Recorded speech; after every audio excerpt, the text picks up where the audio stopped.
God has got South Africa.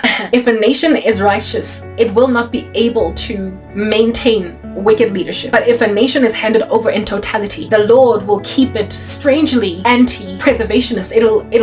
The Lord will make them strangely masochistic. Like you will literally shoot yourself in the foot. You will cut off your nose to spite your whole face. South Africans will keep the ANC in power. I am telling you now, because you have to. The reason why you have to keep them in power is because you are evil. If you were truly tired and if you truly wanted God, and if you were not busy in your own unique individual households harassing your family members, the Lord would have uprooted the ANC at Mbeki. I kid you not, the ANC would not have been able to stand after Mbeki, after that mess that he made.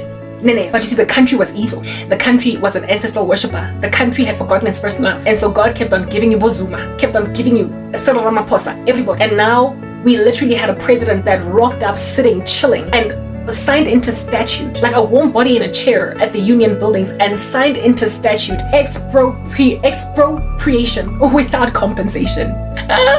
I told you.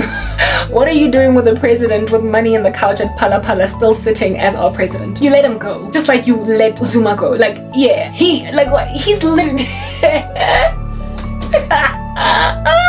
what the heck? What are we in? Like Napoleon Bonaparte. I told you that you are who you fellowship with, okay? You are who you fellowship with. You cannot have South Africa be bosom buddies out here, chest bumping, all right? And fist bumping, swinging on a ride at Gold Reef City with communistic and despotic countries like Russia as well as China, and have grand fellowship with countries like Iran and it not rub off on South Africans. On South Africa. You don't hang out with a despot and not become a despot. You don't hang out with a sovereign dictator and not become one. You don't hang out with a power-hungry, nation-occupying, cooing, bloodthirsty buffoon and not become him. And our alliances, socio-economically and socio-politically, are giving despot and sovereign. I told you.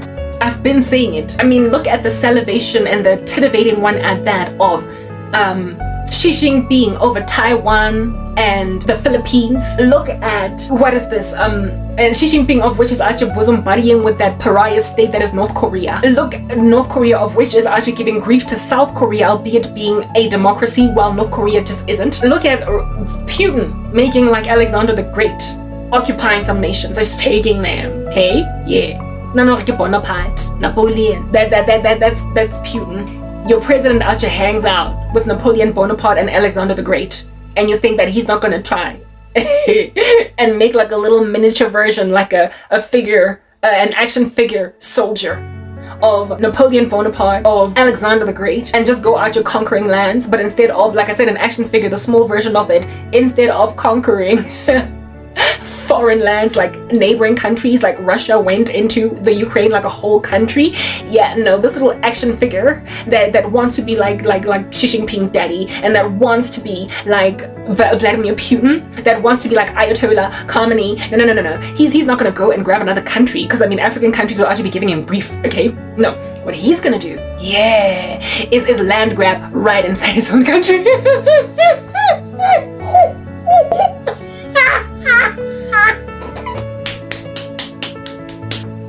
Napoleon Bonaparte is gonna land grab in your backyard. In your backyard. And he is going to bully the first people that he feels that he can bully. White South Africans that have a whole bunch of land. We've got Vladimir Putin manifesting in Cyril Ramaphosa. We've got the salivating, drooling lips over Taiwan and the Philippines of China, Xi Jinping, inside manifesting literally like a demon in Cyril Ramaphosa. You are who you fellowship with. You are who you fellowship with. I've been saying it. You can't, as a country in South Africa, fellowship with so many communists and then not basically stop adoring people's human rights, completely going against the constitution about conditions and cases within which you can expropriate land.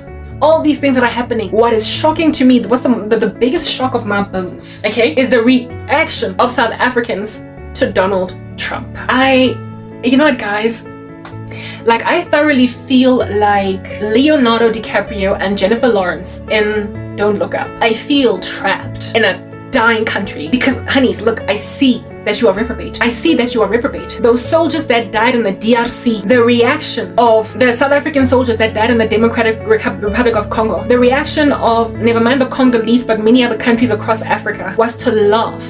Don't you see, South Africa? Your soldiers die in Congo because of the war going on there. And Africa laughs at the death of your soldiers. That's what's doing its rounds on social media. African countries are up to here with us because we're arrogant. We think we're too legit to quit. Can't nobody move. That video that I did many years ago, a couple of years ago, where I was speaking about how it is that South Africa is arrogant in comparison to other African countries, and because of this, God is going to judge you, and He's going to take away your best people from you, and He is going to cause these African countries one day to gloat over you. They are going to gloat over you.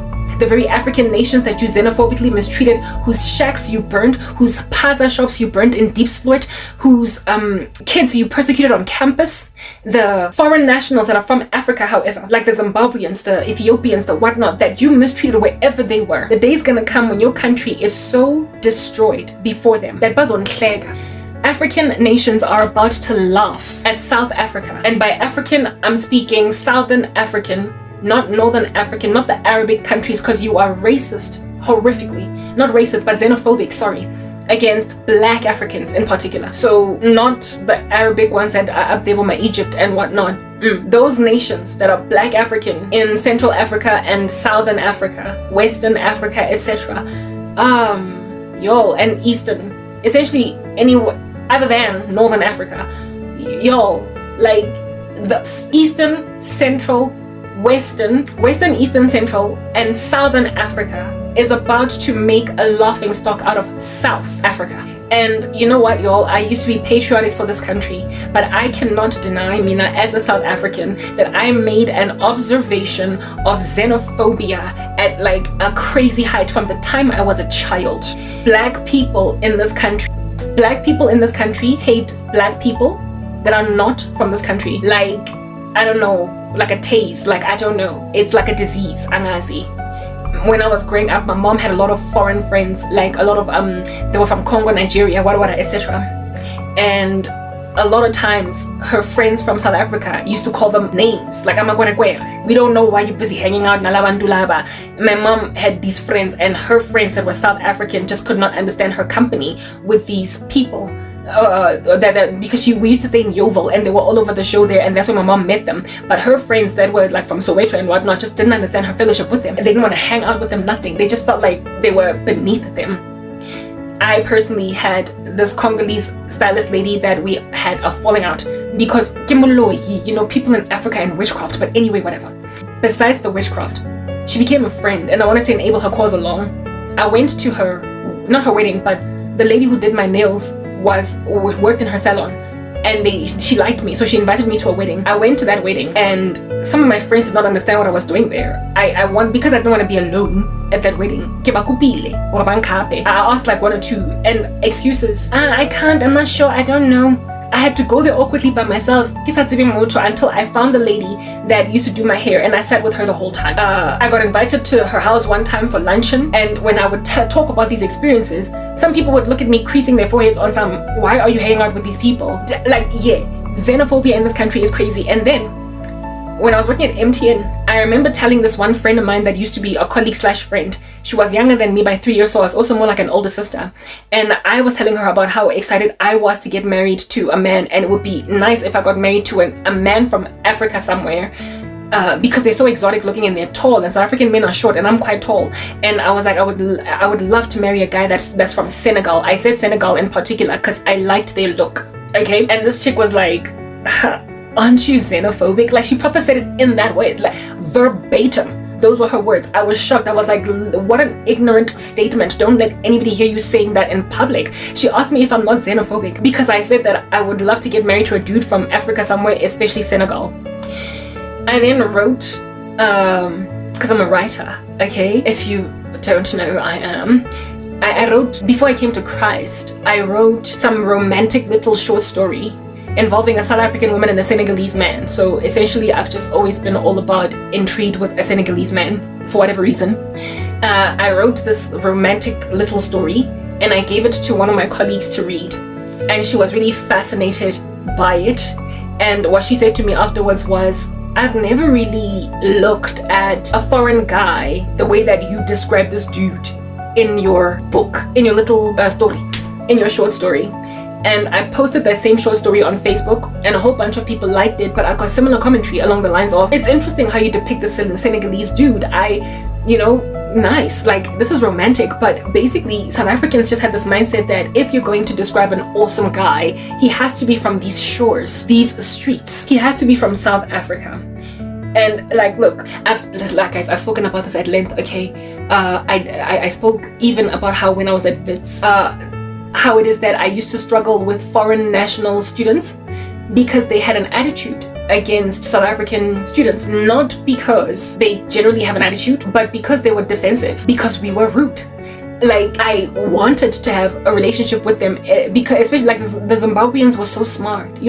They used to kick us in tuts and everything, like school. They used to kick our behinds, okay? And so I wanted to hang out with people that were basically gonna, like, with whom I could actually study, type establishment thing, but they were standoffish against South Africans because of how xenophobic we were. And so it was almost as though it was a shield of defense that they put up to not be nice to us, lest we should say something below the belt, and then they act, and then they come out like a debacle, or whatever. I spoke about also how it is that there was this one complex that I stayed, and there were these two chicks that were tall, playing pool, and they looked like they were from Africa somewhere. And I walked into the clubhouse, and I wanted to chat with them and just say hi because they were so beautiful. And they looked at me once and looked away, almost as if they were expecting me to underestimate them because they were from another part of Africa. I walked in there, greeted, and walked out. The only time that I've ever been able to establish a good relationship with a person from another part of Africa is if they were forced to be in my environment. In other words, we're in the same class, and after some time you get to realize that I'm not gonna smite you the way that my fellow South Africans smite you. And it happened with one dude that I got really tight with at Wits. He was my bench, like real tight, right? But before then, he used to pass me a whole bunch of shade attitude as well because he was self-preserving. He was self-protective because he had endured so much xenophobic mistreatment from South Africans that he didn't easily open up to us. And it was only because we ended up having to do an assignment, like a group assignment, that he got to know me, and we then became really tight friends eventually.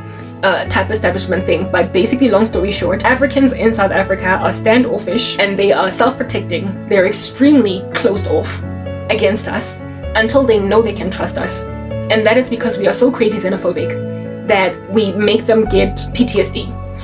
Enough for them to look like they've got attitude against us. They also, like I said, the Zimbabweans at Wits used to kick everybody's buttock. They're smart, and so therefore they make for good study buddies. They also make for good business partners because they also have a very strong work ethic. But South Africans want to work with them, but they don't want to acknowledge how good they are at what they do. And when then they do succeed, when they prosper, to do well in what it is that they're doing, they're xenophobically harassed. As you're taking our money, you're taking our economy, you're doing this, you're doing that. You're messing with our country. We don't have jobs, but you've got jobs. Well, you won't work some dumb job before you can become okay. You want this, you want that.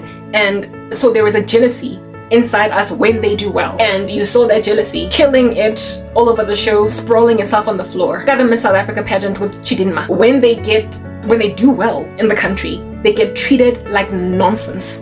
And when then South Africans get called out for that crazy, they strangely band together and in support with one another, in camaraderie, literally come in agreement that we're the better people here and these people are wrong, to a point where your Figile Mbalula will literally rock up on a news network and speak smack against all of Nigeria because of Chidinma. I was shocked. I was shocked out of my mind. It's like Anis Boni. You cannot see yourselves. And you see, the thing about legal immigration, as in people who come into the country legally. So if you are studying at Wits University as a student from Ethiopia, you are here legally because Wits is not going to let you chill here in the country illegally. You have to have a study permit. There's like a whole bunch of things you have to do. So if you are in the country legally, you are beneficial to the nation. You've been vetted, you've been checked, you've been whatnot. You're not an illegal alien, you didn't skip the border or whatever. And if you are documented and put on paper and are legal, and you are studying in our university, you are working in our corporate, you are running a business in our streets that is registered under the South African laws, you are contributing to the South African economy. Do you understand?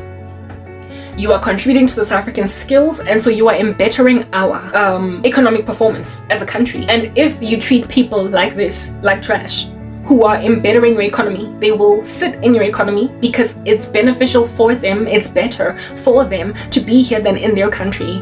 But they will harbor a hostility, they will harbor a sentiment, they will harbor something in them that should the day come when the tables turn and they then go back to their mother country, because it is no longer the land flowing with milk and honey, the South Africa is not lucrative for them anymore.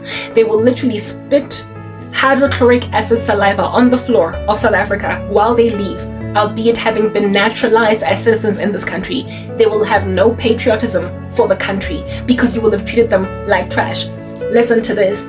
Foreign nationals in, for instance, the United States of America that are documented, that are not the bane of Trump's existence, bringing ice on them or whatever, can do nothing but sing praises to how their lives were empowered or embittered because of having moved to the US. And so they feel some kind of patriotism towards the US and indebted to the US for enabling them to escape a grain. Do you understand what I'm saying? In this country, we have got infrastructure that a lot of people that come from upper parts of Africa appreciate. There was this one Nigerian dude that I asked him, what is it about Africa that makes you want to hang out here so much? And he was like, your infrastructure. Y'all have got infrastructure going down. Well, I mean, are they not out here dropping the ball on infrastructural development? But anyway, whatever. So it's about roads. It's about electricity, which is on like proper shaky ground.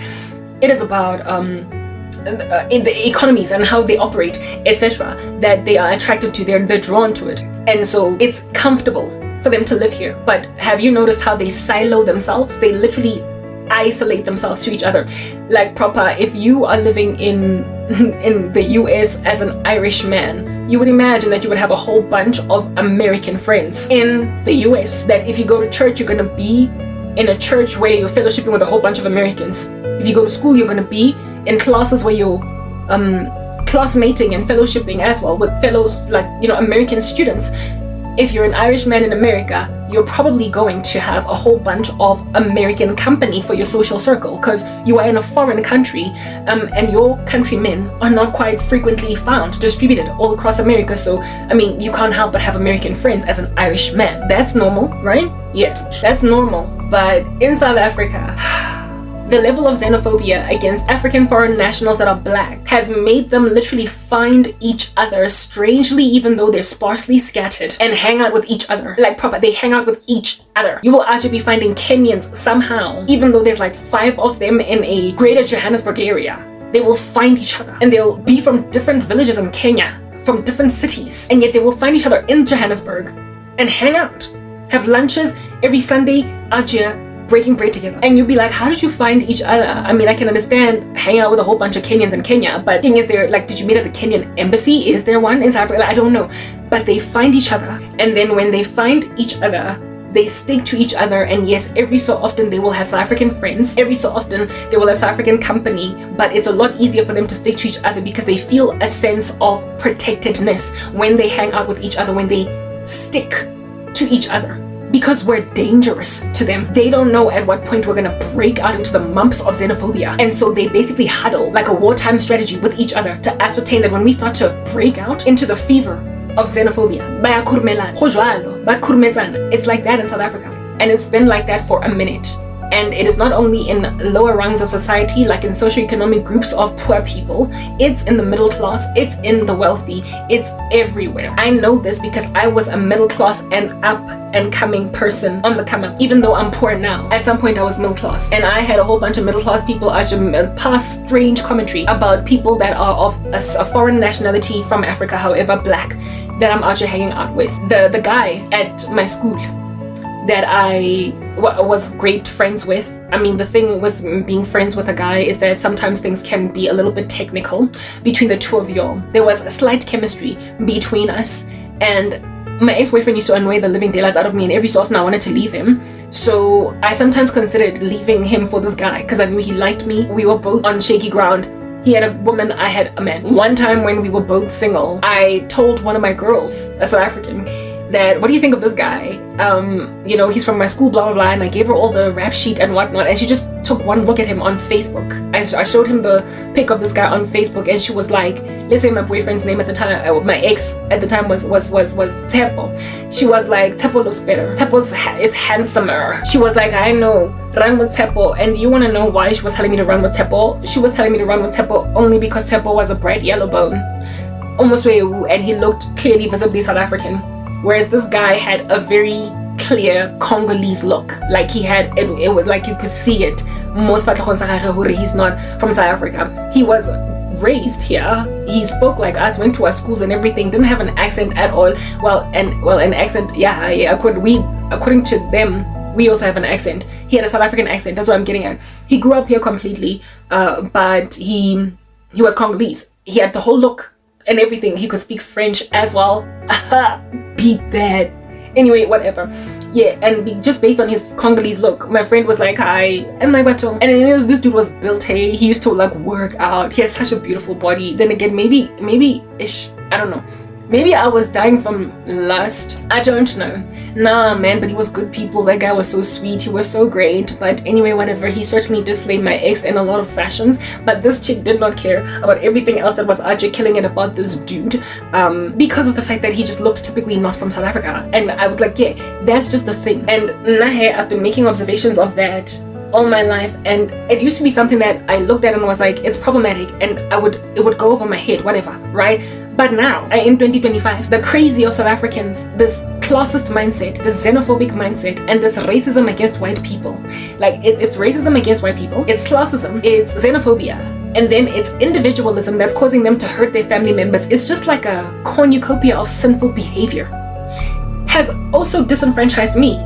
So now I'm no different from my Congolese friend from varsity to South Africans. Now I'm no different from my Senegalese fantasy man in my novel or my little short story. Now I'm no different from the Ethiopian ladies or the Ugandan ladies on my complex, the Ethiopian ladies on campus at Wits, or the Ugandan ladies in the complex where I used to say they were playing pool.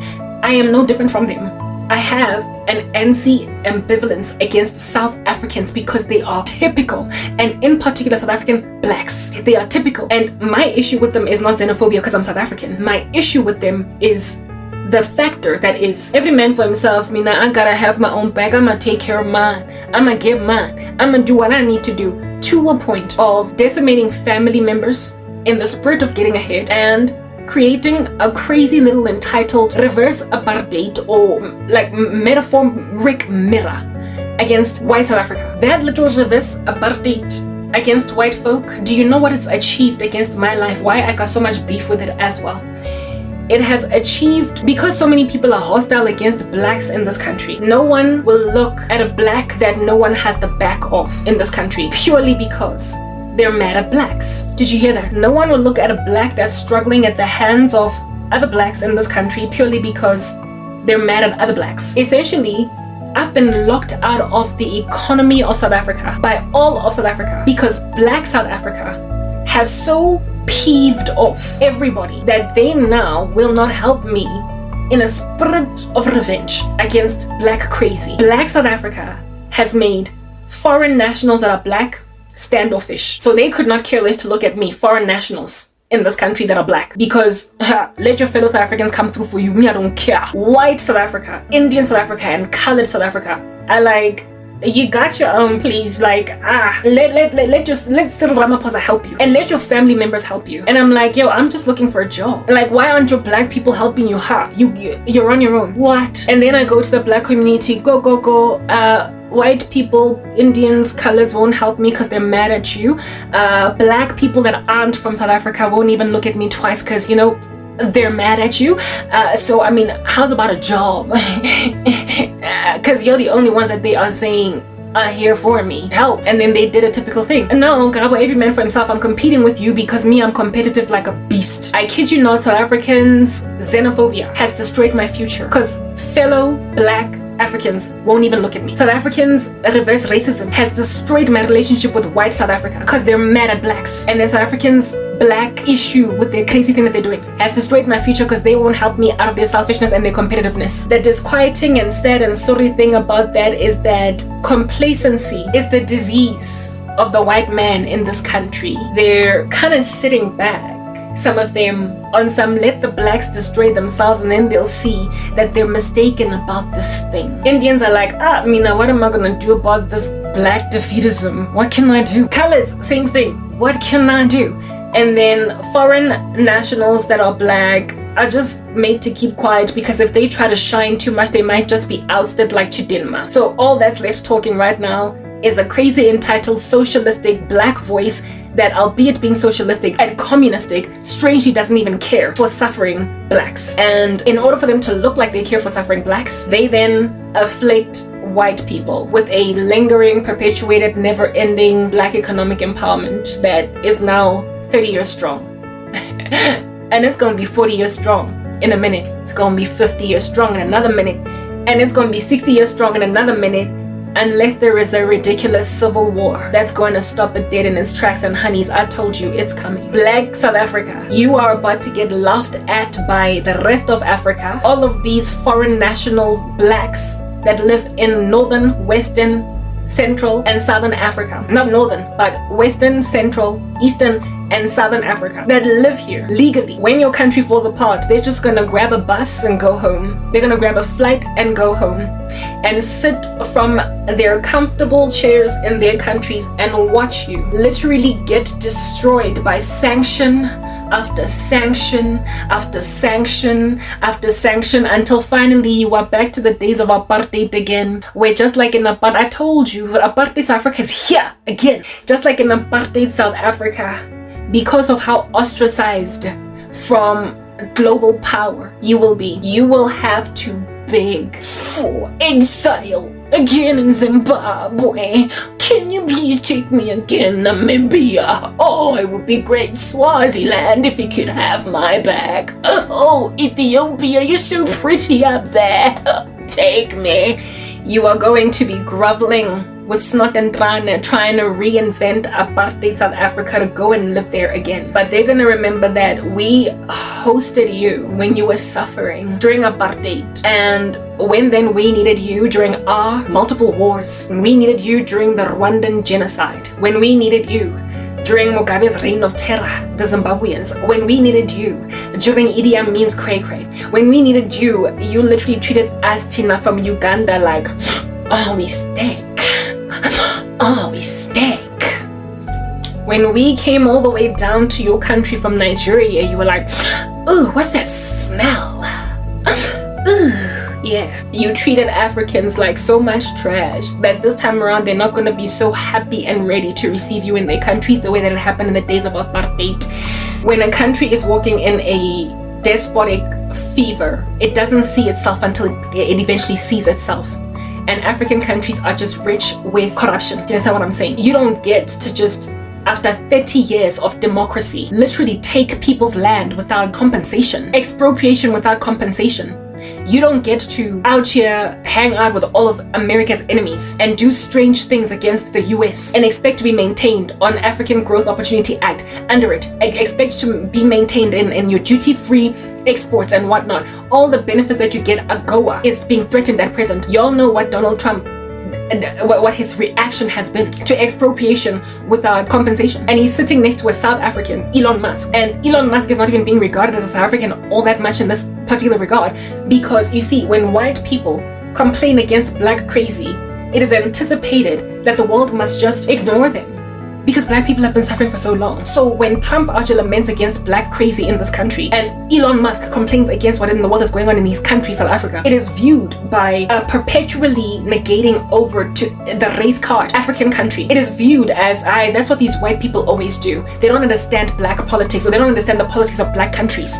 But when something is just like verbatim in your face, just gawking at you with like bold writing in a way that is irrefutable, there is nothing of a discussion that needs to be had here anymore, because we are just reading the black and white print, okay? This thing is obviously spoken and communicated the way that it's communicated on paper. Why are we going to and fro about it, trying to discuss it as something different? This is an act that is literally trying to take away the land of white people without compensation. And this is not happening literally briefly after apartheid ends. This is not happening briefly after BEE is erected as a statute, literally 2 seconds after Nelson Mandela becomes president. This is 30 years down the line in democracy with a beautiful constitution that is actually being undermined. At what point is this matriculant going to move over to university? At what point are the achievements we've made to date going to be enough for us to graduate to the next place and the next place? If at all we have not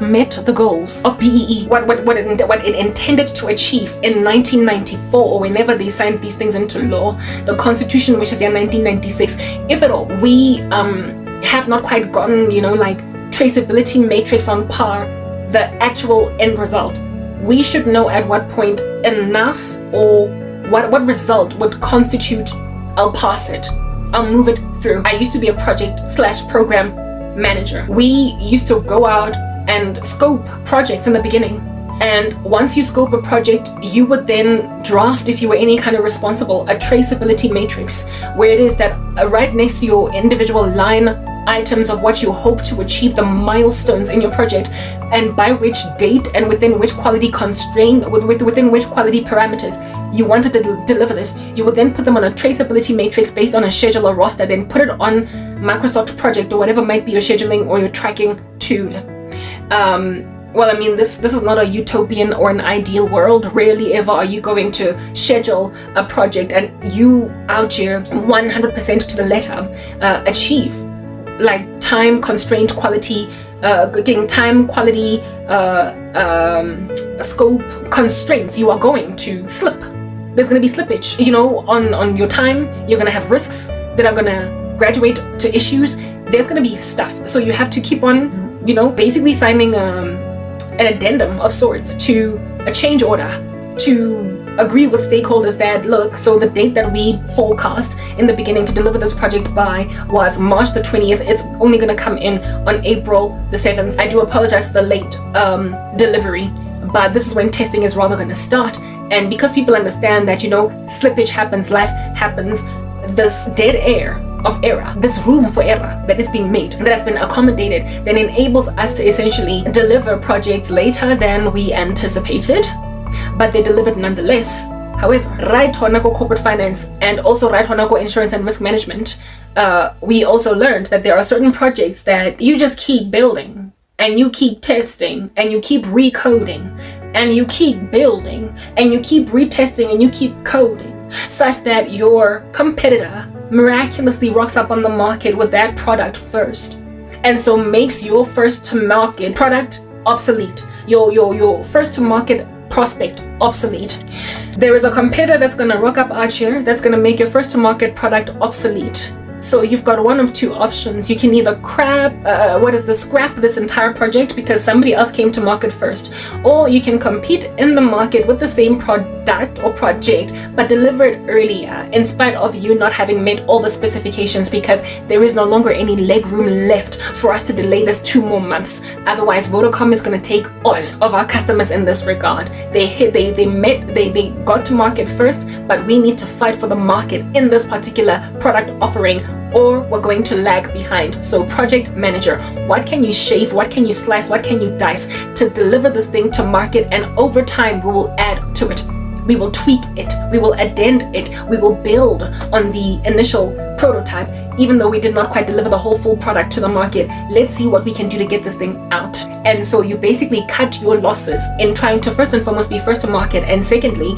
cut your losses in trying to deliver a finished product to the market. You concede with 60% as opposed to 100%, just like with the example earlier of the student that out here gets into university anyway with 60%. Because if you don't go to university with that 60%, you don't know what you could achieve in varsity once you are there. If you could not do well yesterday, or at least if you could not do as well as you desired yesterday, have enough respect for yourself to trust that this world is finite and you don't have time to be wasting it on one thing yesterday. Move on to the next thing in the future and there strive for better. So with your little BE crazy, y'all was supposed to put a roster, a schedule, a project management plan, scope what you want to achieve with BEE, because indeed redistribution of wealth after systematic oppression is important, and to also systematically regulate it is important.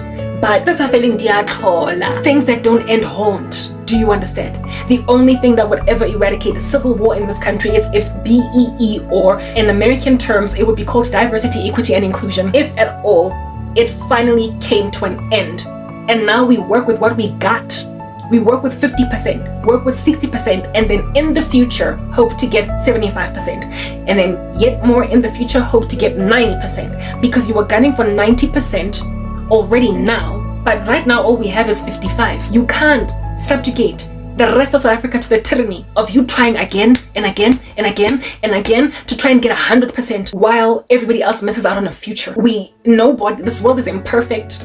This world is imperfect. Nobody does things to the letter, to the T. No, like the traceability matrix that I spoke about earlier. Rarely ever, when you get to the end of your project, upon gazing at your milestones from the very beginning and the very first scope document that you drafted, rarely ever do you at the end of your project have a literally linear comparison between your initial traceability matrix and the latter one. There are differences because here you slipped. What you hoped to deliver on the 5th of July was actually delivered on the 22nd of December. It will be shifted. But at the end of the day, the company is still running, isn't it? We delivered a product good 4 months late, but hey, it made like millions on the first week of release. Basically, we settled for what we in our human fallibility could achieve, because that's just how the world works. We are fallen human beings with mistakes. We make plans that we don't meet, but in the future we make up for it by trying harder. We make decisions to work harder, to study harder, to stop drinking on the job, and so therefore achieve a better end result as a result. Human beings are creatures of habit that, however, learn from mistakes, and so they fix on them. You cannot achieve a perfect traceability matrix to any policy, any governmental, national policy, or even corporate governance policy, any organizational policy. You cannot hope to achieve 100% success in what you hoped to do in the beginning with any level of believability as a human being that's fallible, that's errant, that can make mistakes, that can fall and drop their babies on their heads while they're falling. You cannot literally subjugate the rest of the country to the tyranny of your desire for 100%. When in and of yourself, just like the student, you dropped the ball, you were in Instagram instead of studying. You are the one that messed up with your ability to achieve BEE success after 20 years was enough. But now you've dragged it out 30 years, and that's why white people are so angry and complacent. That's why no white person won't give me a job. The situation is what it is today, precisely because you have lingered this crazy thing for so long. And now you are crazy with your crazy president, that nutbag, that's out just signing a bill without thinking.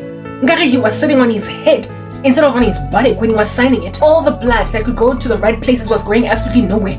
Only dizzy, Cyril Ramaphosa, signing expropriation without compensation. What is he thinking?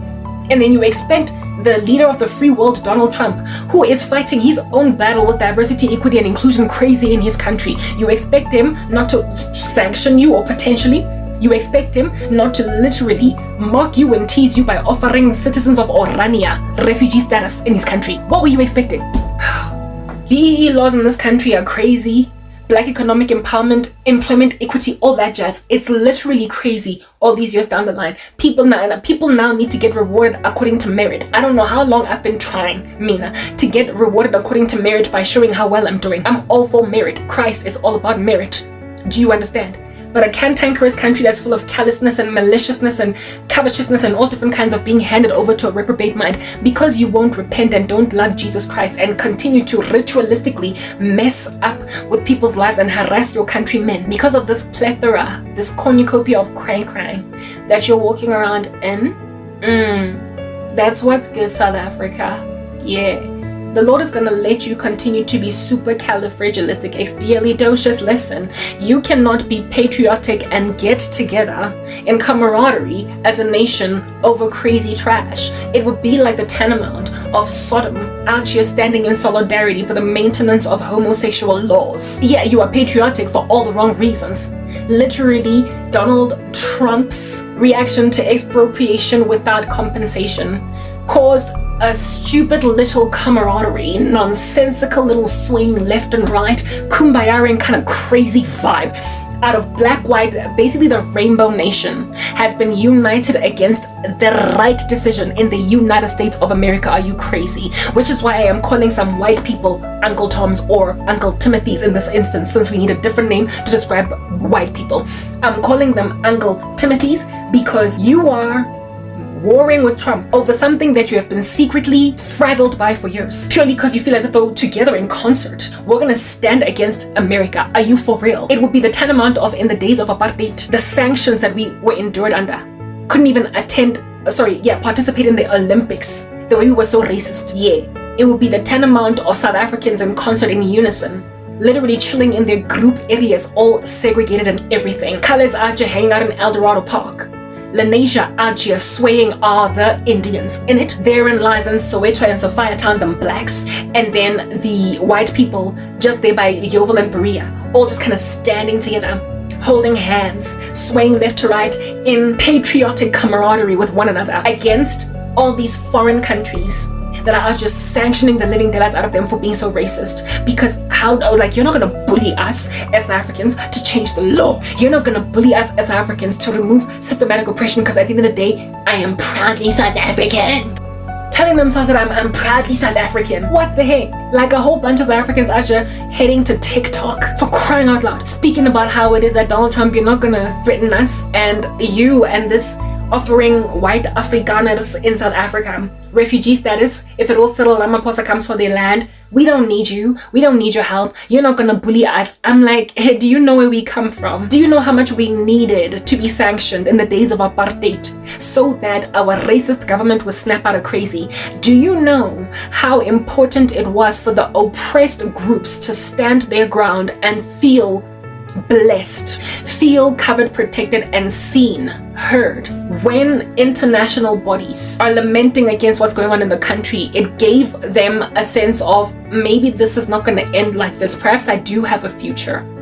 Blacks, Indians, coloreds, previously disadvantaged groups in apartheid were grateful for the international ostracization of South Africa from the economies of this world because of their racism, because it was them being told, we see you, we hear you, we acknowledge you, and we hate what's going on the ground. So when the now oppressed groups of this country are in solidarity with blacks, in solidarity with everybody, basically protecting the stupid law, what is going on? I mean, do you know that the Democratic Alliance basically denied that Cyril Ramaphosa did what he did and that Donald Trump is right? It's like the country is patriotic for all the wrong reasons. It's indeed just like sodomites standing in concert with each other for gay rights. When something is wrong, it's wrong, it's wrong. And if God burns the environment with fire and brimstone, they had it coming. So if as the country on the ground, you don't battle the disease that's eating your country whole, you are going to look like you're happy. No, guys, like I feel trapped. Do you understand?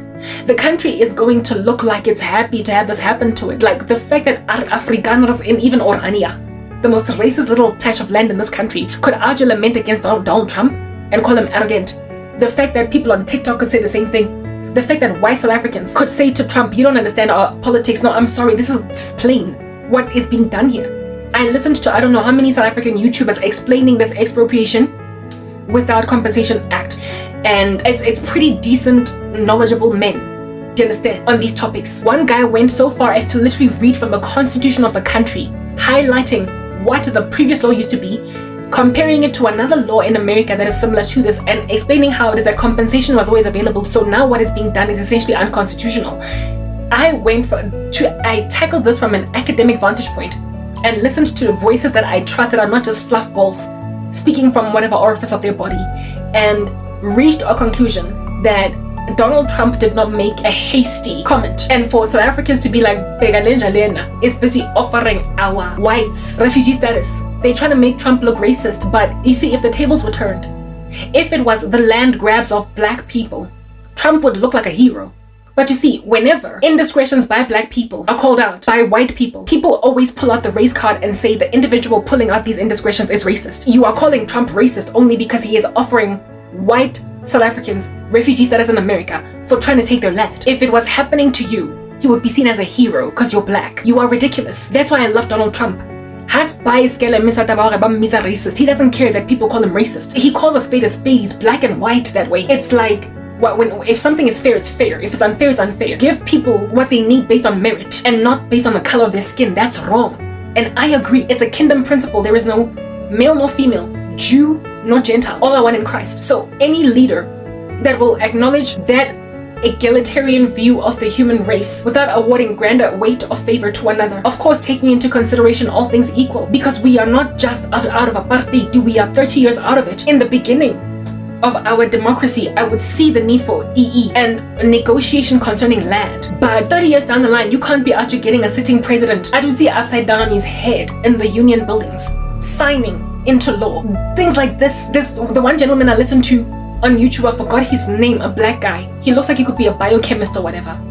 But he also does political commentary like a whole genius guy. He spoke about Zimbabwe, how it is that under Robert Mugabe's regime, the same thing happened.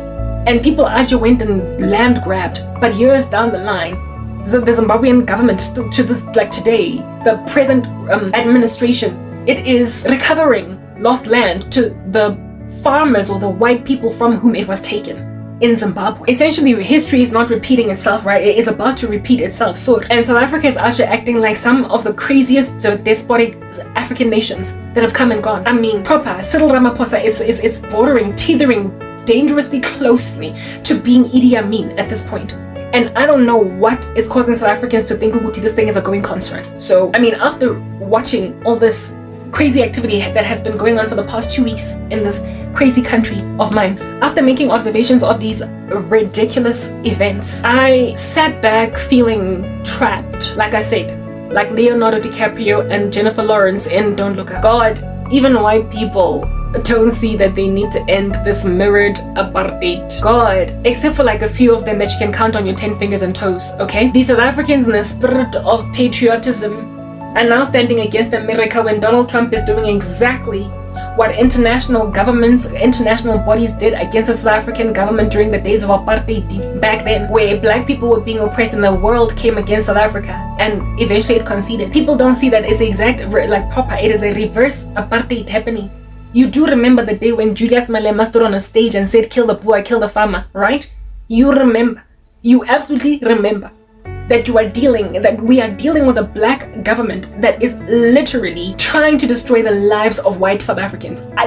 And some of them are Uncle Timothys. Like, I can't say that enough. There are a whole bunch of Uncle Timothys in South Africa. White guys, white dudes, white women that are in the spirit of not offending and insulting, standing with black people that are literally spitting on their shoes and saying, seeing as the tables have turned, you wipe the spittle off there. You clean my shoes. Because you are retributing to me what I lost because you persecuted my grandmother in apartheid, even though the woman was never born yet. Black people are becoming crazy arrogant against whites in this country. It is especially deep because blacks in this country hate other blacks. How crazy, nje. They hate other blacks in their own families, hate other blacks from other countries in Africa.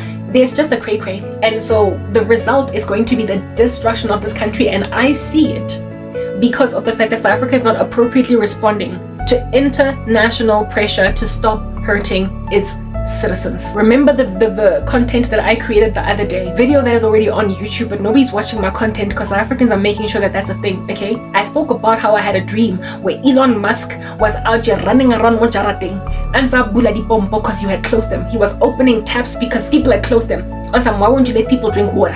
And I was in agreement with Elon Musk, but South Africans were out here warring with him. They were fighting Elon Musk. In my dream, I shared that prophecy some time ago, before all the stuff that's happening is happening. And now look, Elon Musk is trying to open Amapompo in South Africa, and South Africans are closing them. Donald Trump is sanctioning, or at least threatening to sanction, threatening to take funding, cut off funding indeed, in some respects. AGOA looks like it's on its way out.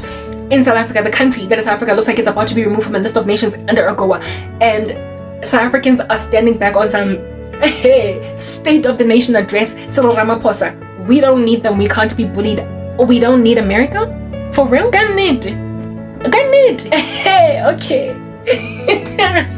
Sure.